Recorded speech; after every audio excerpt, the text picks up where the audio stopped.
We were not always as we are now, masters of 10,000 suns, harvesters of worlds, the apex predator of a hostile galaxy.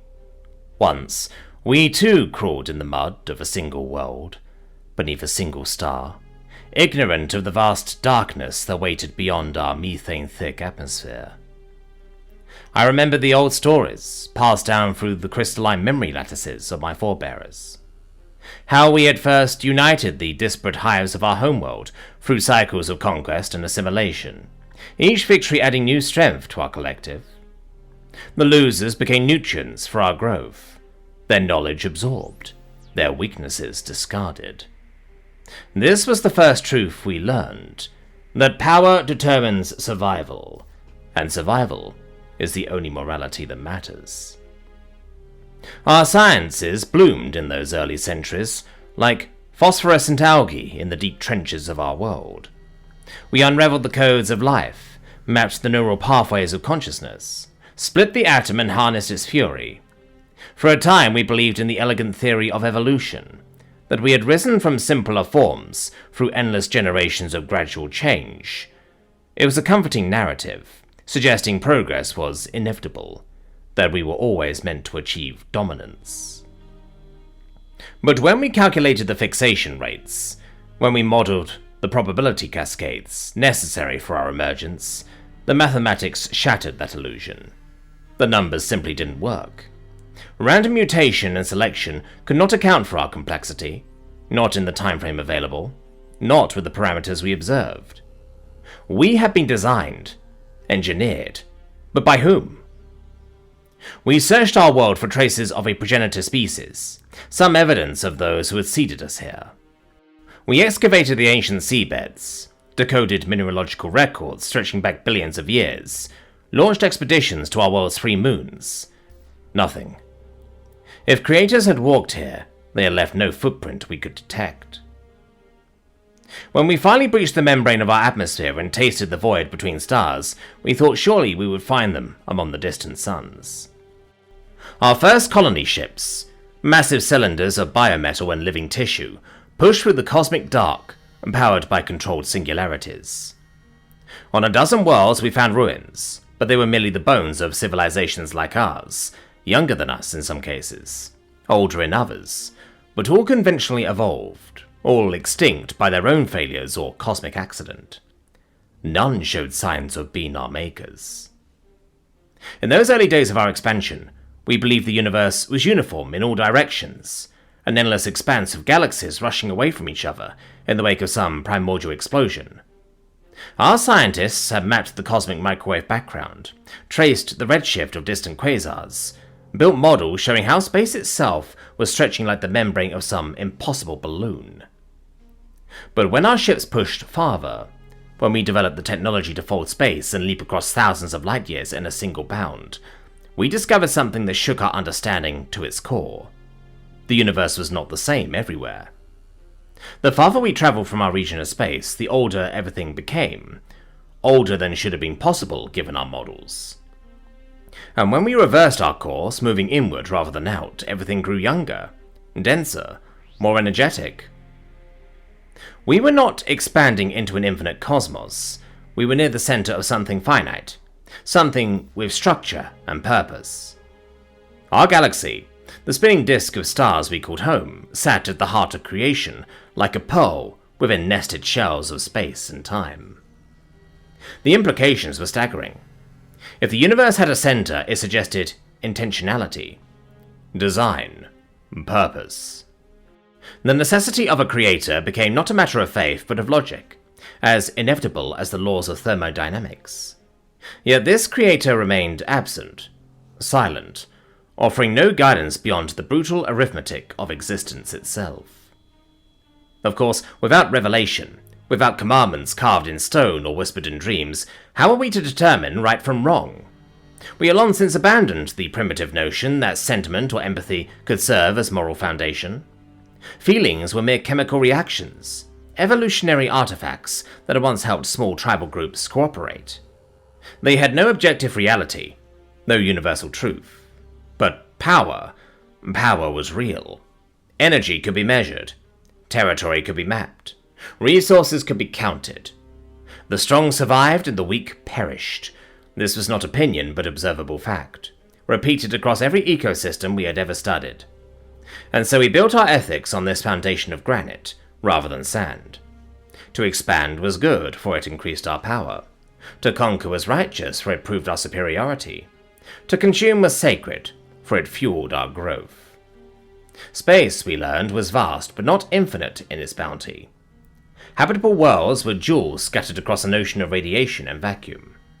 Most planets were barren rock or frozen gas, their surfaces scoured by stellar winds or locked in perpetual ice.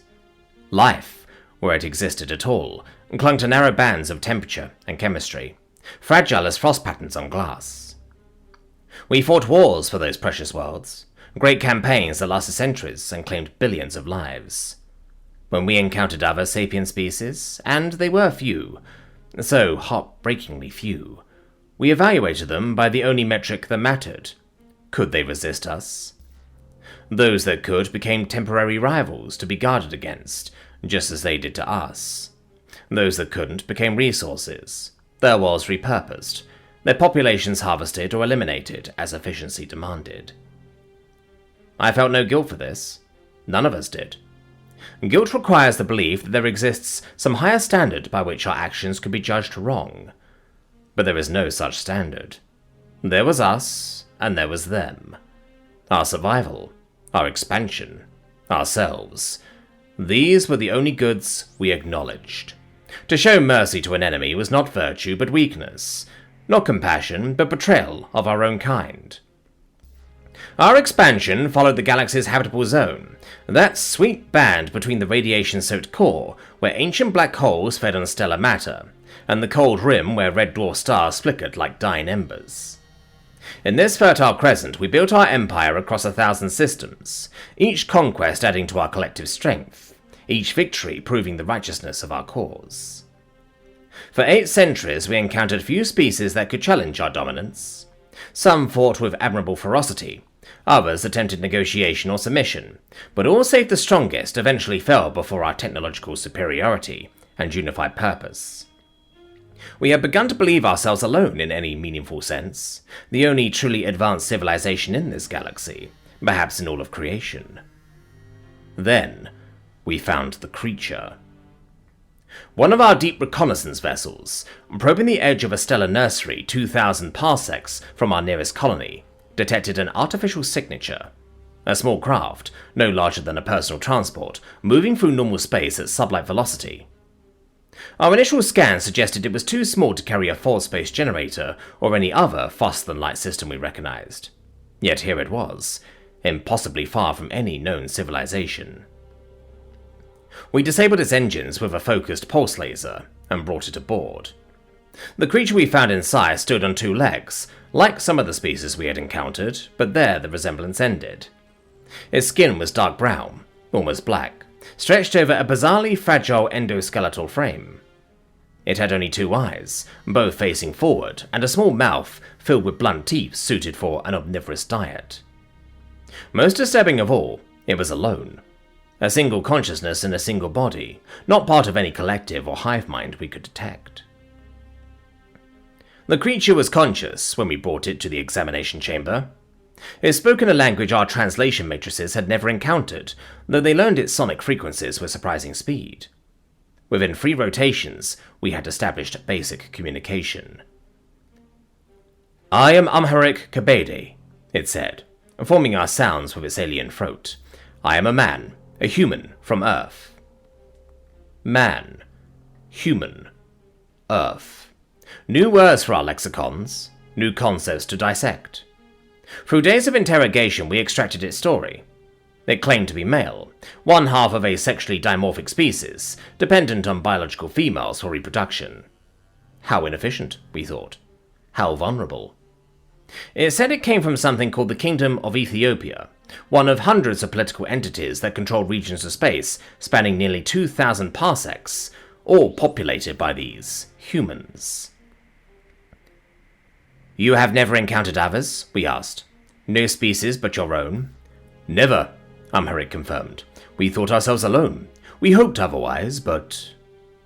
He gestured with his upper appendages in what we learned was a sign of uncertainty. His ship fascinated our engineers. The technology was impressively advanced. His ability to fold space was much like our own, but shrunk to a size we had not believed possible. Its defensive screens were far superior to any of our ships of equal mass, yet it had no weapons, not even a pulse laser. Amharic himself proved equally intriguing. He claimed to be an explorer, driven by something he called wanderlust, a desire to see what lay beyond the next star, to map the unmapped, to know the unknown. When we asked what practical purpose this served, what advantage it gave his species, he seemed confused by the question. "The journey itself is the purpose," he said, "to see God's creation in all its glory, to understand our place within it." God, another new word, though we recognize the concept, their name for the Creator. "You believe in a God?" we pressed. "I know there is a Creator," Amharic replied with strange confidence, "just as you must know it, having travelled so far and seen so much."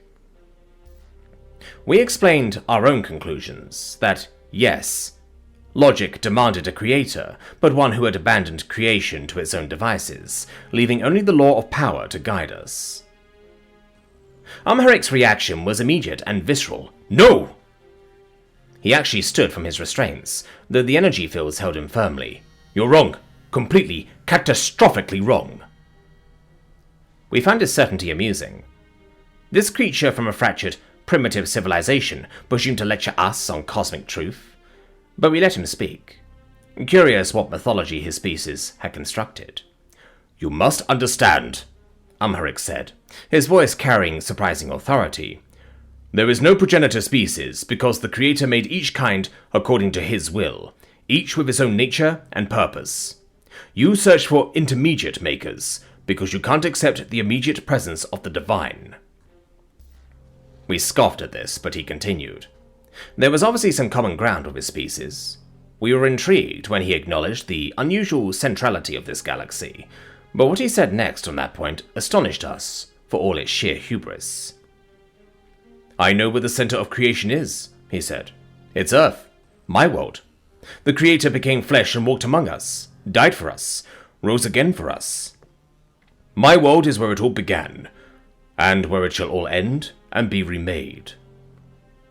Absurd. Impossible. A primitive world claiming centrality, based on religious delusion.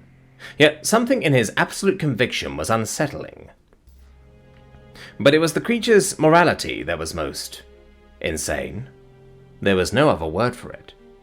"You poor things," Amharic said, his dark eyes fixed on our optical senses. "There is an absolute morality, given by the Creator, written into the very fabric of reality. It's not power. Power isn't truth. Love is truth. Sacrifice is truth. The strong exist to protect the weak, not devour them." "Your species must be weak indeed if you believe such things," we responded. "How have you survived?